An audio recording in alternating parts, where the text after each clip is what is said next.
The intellectual and operational workloads of the modern enterprise are being systematically handed over to machines.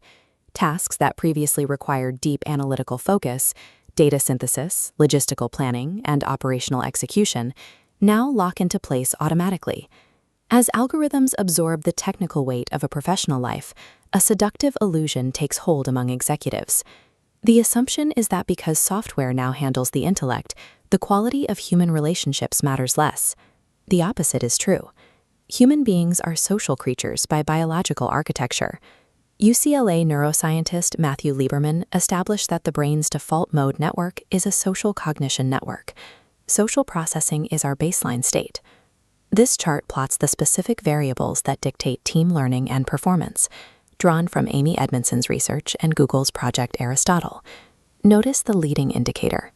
Psychological safety, a relational variable, is the strongest predictor of performance, ranking higher than intelligence, talent density, or technical skill. Social processing is not a soft skill, but a biological baseline. As artificial intelligence systematizes the operational mechanics of business, the irreducibly human elements, trust, earned loyalty, and creative friction become the primary mediums for enterprise value creation. Conventional networking is a flawed, volume-based metric. It prioritizes accumulation over strategy, teaching us to collect thousands of contacts and optimize for maximum visibility.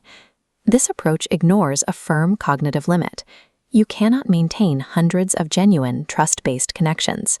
The human brain lacks the bandwidth to sustain mutual, reciprocal understanding at that scale.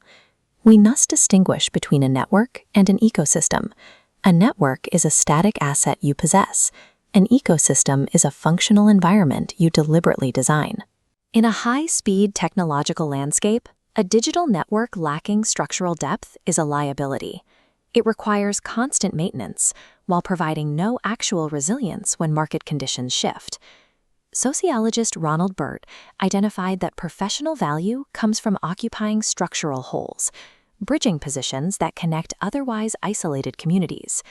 We map this architecture using the ecosystem compass, dividing professional relationships into 4 required roles. In the East Quadrant are amplifiers. These relationships extend your reach and introduce your work to new contexts. Because these interactions are polite and require very little friction, this quadrant is almost always overpopulated. To the south are anchors. These relationships provide psychological safety and stability. You rely on anchor nodes to maintain equilibrium during periods of professional stress or transformation. The West Quadrant holds your collaborators. These are the functional partnerships that produce shared work and tangible output that neither individual could execute alone. Finally, the North Quadrant introduces challengers. These relationships provide uncomfortable, honest friction. They push back on your logic and prevent stagnation. In elite circles, this is consistently the most efficient quadrant. Relational intelligence requires the continuous auditing of this architecture. You must deliberately balance these 4 quadrants to ensure a surplus of amplifiers does not cannibalize the necessity of challengers. To see how high-volume networks fail, let's examine the architecture of a top-tier chief revenue officer. By every quantitative metric, this executive was a master of his industry. He spent 20 years building a network of 3,000 people. He was skilled at identifying exactly what a contact needed and extracting professional value. The entire structure was optimized for information brokerage and deal utility. When we project this network onto the ecosystem compass, a hidden vulnerability appears. He has thousands of amplifiers and dozens of collaborators, but his challenger and anchor quadrants are entirely empty. Sociologist Robert Putnam differentiates between bridging capital, loose, broad connections, and bonding capital, deep, trust-intensive ties. This executive built an empire of bridging capital around a void where bonding capital should exist. This is the utility trap. When the immediate transactional utility of a relationship expires, a network built entirely on bridging capital simply vanishes. Avoiding the utility trap requires deliberate investment in relationships that serve no immediate transactional purpose. You must consciously seek out productive tension. An environment of total validation feels comfortable, but it produces intellectual stagnation. Growth occurs under the pressure of honest friction and rigorous challenge. It is often difficult for executives to dedicate time to a quarterly conversation with a peer when there is no agenda and zero direct financial return. But this investment generates what researchers call earned security. You cannot buy this kind of professional resilience. You must engineer the bonding capital long before a crisis requires it. Artificial intelligence removes the cognitive ceiling traditionally associated with Dunbar's number. It is now possible to sustain thousands of bridging connections that would otherwise exceed human memory and attention. Ambient AI platforms and advanced CRMs manage the maintenance layer. They track the health of thousands of contacts and flag relationship drift. But there is a limitation. These systems operate strictly on surface signals, email frequency, and calendar overlap. An algorithm can prompt a follow-up message.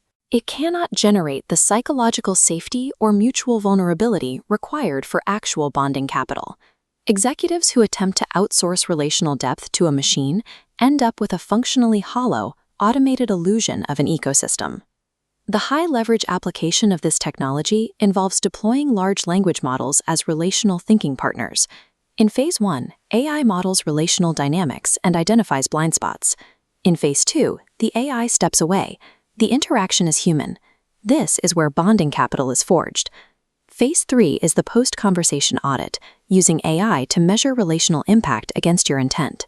Applying machine logic to prepare for human vulnerability provides the leverage required for sustained professional transformation. The amplification law states that AI scales the relational architecture you have already built. If your ecosystem is structurally deficient, deploying AI will not fix it. It will simply accelerate your professional isolation. The quality of your human relational architecture is the ceiling on your professional potential. Architect it deliberately before the ambient AI amplification arrives.